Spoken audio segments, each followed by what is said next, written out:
ఆంధ్రప్రదేశ్లో ప్రశాంతంగా ఎన్నికల సరళి ముగిసింది. అయితే అనూహ్యంగా ఈసారి పోలింగ్ పర్సంటేజ్ పెరిగింది. మధ్యాహ్నం సమయంలో తీవ్ర ఎండలో సైతం చాలా మంది వృద్ధ ఓటర్లు కూడా వచ్చి క్యూలలో నిలబడి ఓటేసిన పరిస్థితి చూసాం. మొత్తం పోలింగ్ సరళి ఈ వ్యవహారాలంతా కూడా మనతో మాట్లాడడానికి కొవ్వూరు ప్రస్తుతం వైసీపీ అభ్యర్థి తలారి వెంకట్రావు ఉన్నారు. సార్ చెప్పండి, మొత్తం పోలింగ్ సరళి చూసాం. ఉదయం 6:30కే ఓటేసేందుకు వృద్ధులు సైతం పోటెత్తిన సైతం మనం చూసాం. ఎట్లా చూస్తున్నారు దీన్ని అంతా కూడా? ఏమంటే గతంలో నేను 2014 పోటీ చేస్తున్నా, అంటే రాజకీయ విషయంలో 99 నుంచి తెలిసి ఉన్నప్పటికీ 2014 పోటీ చేసా, 19 పోటీ చేసా, 24 మూడోసారి పోటీ చేస్తున్నా. ఇవాళ పోలింగ్ శాతం చాలా అనూహ్యంగా పెరిగిపోయింది. ఏంటో అంటే ఉదయం ఇటు అవేర్నెస్ ఇప్పుడు చూడలే. ఎందుకంటే మొదలుపెట్టిన 6 గంటలకి 7 గంటలకి మనం పెట్టినప్పుడు 6 గంటల నుంచి లైన్లో ఉన్నారు. వాళ్ళ ప్రత్యేకంగా అంటే మహిళలు ఎక్కువ లైన్లో ఉన్నారు. వాళ్ళ అదొక స్పెషల్.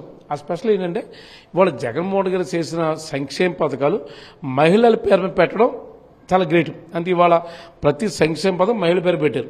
దానికి నాకు ఈబీసీ నేస్తామని, కాపు నేస్తామని, చేయూత్ అని ఆ పథకాలు మహిళలకి చాలా లబ్ధి చేకూరింది. దానివల్ల ప్రతి ఒక్కరు కూడా ఇవాళ అవేర్నెస్గా ఎండను సైతం లెక్క చేయకుండా దాన్ని లైన్లో ఉండి ఓటు వేయడానికి వచ్చారు. నేను మధ్యాహ్నం ఉండరేమో భోజనం టైం కదా అనుకుంటే ఆ భోజనం టైం కూడా కాకుండా చాలామంది కూడా చక్కగా ఉన్నారు.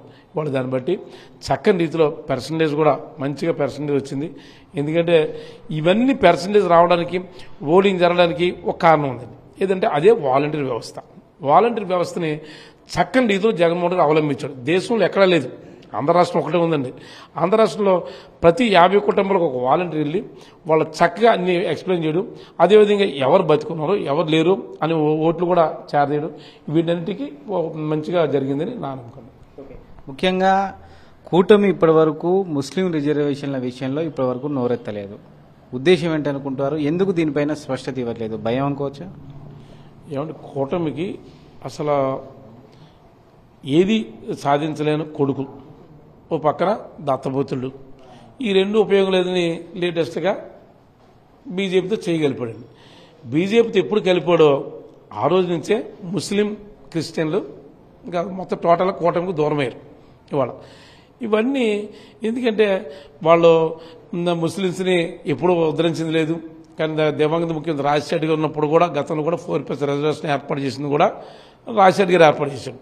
దానికి తగ్గ తనయుడిగా ఇవాళ ముస్లింస్కి పెద్ద పెట్టేసి ఎప్పుడు కూడా లేదు ఒక డిప్యూటీ సీఎం కూడా మన క్యాబినెట్లో జగన్మోహన్ గారు ఇవ్వడం జరిగింది.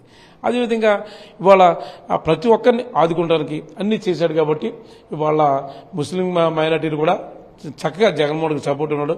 కూటమి ఏమీ చేయలేకపోయిన పరిస్థితి ఉంది.